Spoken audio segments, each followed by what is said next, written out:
In this corner, we have Belisarius, the conqueror of the Vandals, the man who had the Ostrogoths on the run and, seemingly, would bring all of Italy under Justinian's control if only given enough time. And in this corner, we have Narses, Justinian's chamberlain, a very influential member of the imperial court. A bureaucrat, but a man who had close ties to many senior officers within Belisarius' ranks. In 538 and 539, these two powerful men went toe-to-toe over control of the Roman army in Italy. Belisarius' authority was undisputed during the early years of the war, and the Romans saw victory after victory.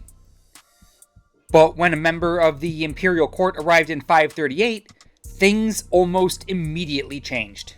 You'll remember from the video on the siege of Ariminum, Gothic War Part 9, that Narses challenged Belisarius at the war council at Firmum regarding the situation in Ariminum. The two men disagreed on how to proceed, and Narses' idea ended up being implemented. When the siege was broken, John, who had been trapped inside the city, credited Narses with the victory. And with that, the opening round had gone to Narses. Complicating matters were Narses' connections to the senior officers in the Roman ranks. Men like John, Justinus, Herodias, and the other Narses all had a prior relationship with Narses the eunuch, either through prior debts, or friendships, or some sort of patronage. On the other side of the ring, Belisarius had his own connections, a network that included Martinus, Ildiger, Uliarus, Cyprian, and Valerianus. Historian David Parnell argues that social networks such as these were very important to generals of this era. Generals would rely on officers within their network to support them and bring cohesion to the entire army. Remember, many of these men were also generals themselves, and this muddied the waters a little bit. The hierarchy wasn't always cut and dry. As a result, men like Belisarius used his social network to firm up the proper chain of command. His subordinates could be relied on to support and execute his plans without second-guessing them. And in return, officers within the network would be given more opportunities and possibly even promotions. So this benefited everyone. But in 538 and 539, it actually hurt the Roman army and its war effort in Italy. This was because both Narses and Belisarius had large social networks, but neither had a large enough network to completely control the army while the other was still exerting authority. I imagine that Belisarius' network would have been perfectly usable on its own had a man like Narses not started rocking the boat. But Narses had enough ties to enough men to immediately wrangle some control of the Roman army, but not nearly all of it. Other officers in the Roman army, men not in either social network, certainly took note of the events at Firmum and probably wondered who was really calling the shots. A high-ranking member of the imperial court had just arrived, and his influence was immediately visible. Think about the message that's sending to everyone else. Bessus was probably the most notable general who doesn't appear to have been in either man's social network. Imagine what men like him were thinking, not knowing who was really in charge. After Ariminum, Belisarius and Narses distrusted each other, and it certainly didn't help that the members of Narses' network were constantly in his ear, telling him that the emperor did not send his chamberlain to Italy just to be bossed around by Belisarius. A man of his stature was sent there to lead. It didn't take long for Belisarius to see that the army was split, and he called another council. It was time for round 2. At the time that this meeting took place, Mediolanum was already under siege, and Belisarius wanted to send a relief force.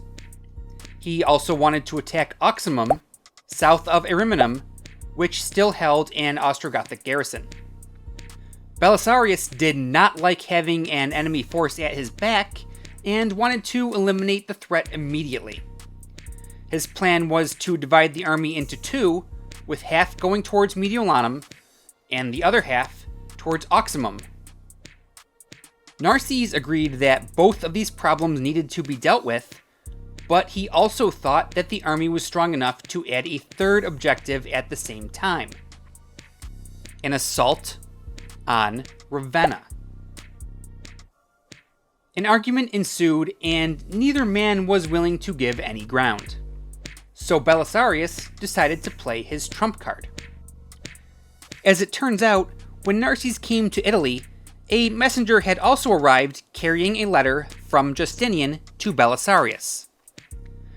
The letter read, "We have not sent our steward Narses to Italy in order to command the army. For we wish Belisarius alone to command the whole army in whatever manner seems to him to be best. And it is the duty of all of you to follow him in the interest of our state."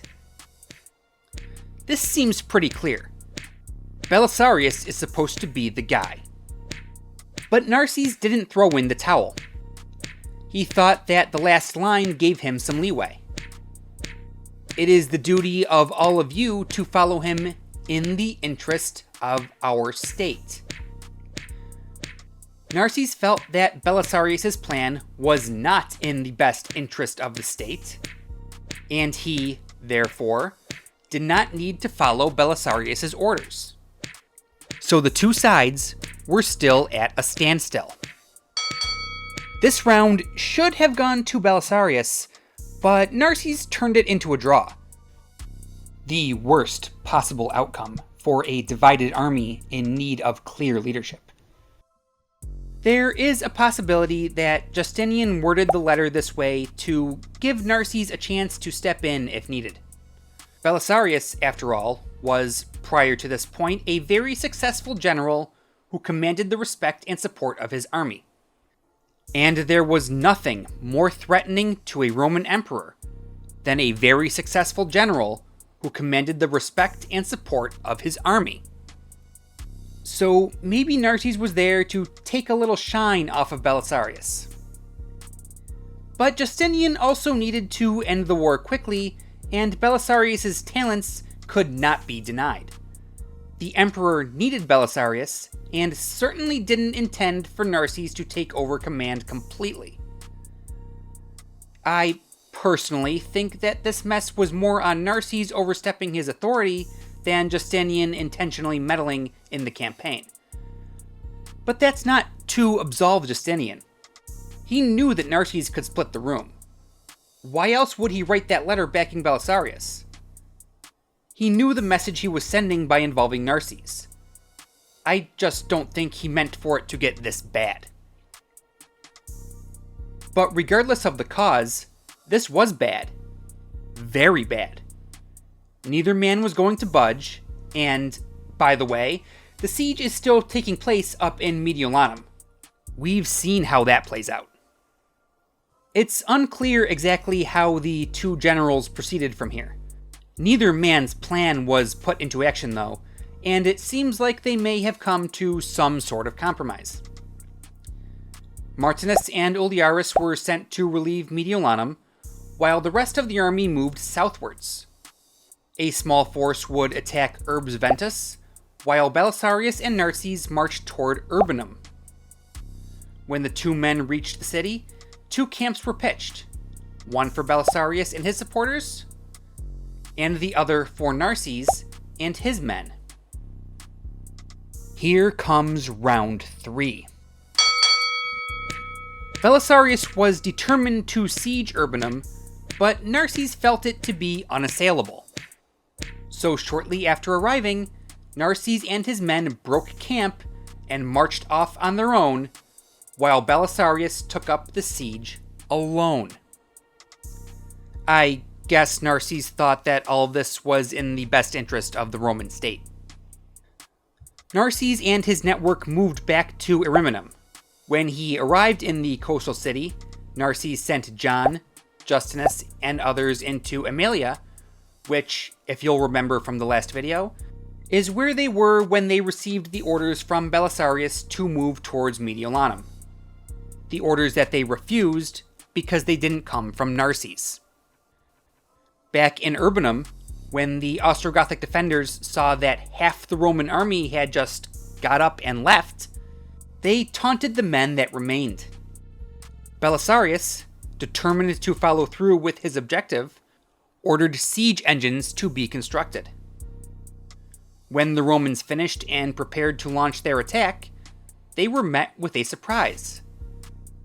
The Ostrogothic defenders came pouring out of the city, surrendering and begging for mercy. The Romans thought initially that their siege equipment must have been so fearsome looking that the Ostrogoths couldn't bear the thought of facing the onslaught. But that wasn't the case. They had actually run into a stroke of good fortune. The spring within the city had suddenly dried up over a period of a few days, and the defenders knew that without water, they stood no chance. So they turned Urbanum, which Narses had thought unassailable, over to Belisarius. Urbs Ventus surrendered shortly after this. Belisarius, despite everything, was still making progress. He had won round 3. Over in Aemalia, John attempted to take Caesena, but failed, taking heavy losses. He moved further inland and found success subduing other minor, strategically unimportant towns in the region until being ordered by Narses to relieve Mediolanum. Belisarius spent the winter of 538 in Rome and was preparing for the spring campaign of 539 when Mediolanum surrendered. When the news reached Belisarius, he was devastated. He wrote to Justinian to inform the emperor of the failure. When Justinian was updated on the situation in Italy, he realized his mistake. He didn't punish anyone for their actions, perhaps proof that he had intended Narses to meddle. But the results demonstrated that he had to make a change. He reiterated that Belisarius had complete authority over the campaign and recalled Narses to Constantinople. The fourth and final round went to Belisarius. He had finally won the power struggle. But there was still fallout back in Italy. About 2,000 Heruli soldiers that had come to Italy with Narses refused to recognize Belisarius' authority and began to make their way out of Italy. They met up with Urias, fresh off of his victory in Mediolanum. They sold him some supplies as well as any prisoners that they had taken during their time on the campaign. They also took an oath to never again take up arms against the Ostrogoths. Many of the other men in Narses' social network would remain in Italy. They would now be following Belisarius, and Belisarius alone. He did not punish them immediately for their insubordination. There was still a war to win, after all. But as we will see later on, after these events, he no longer fully trusted these men.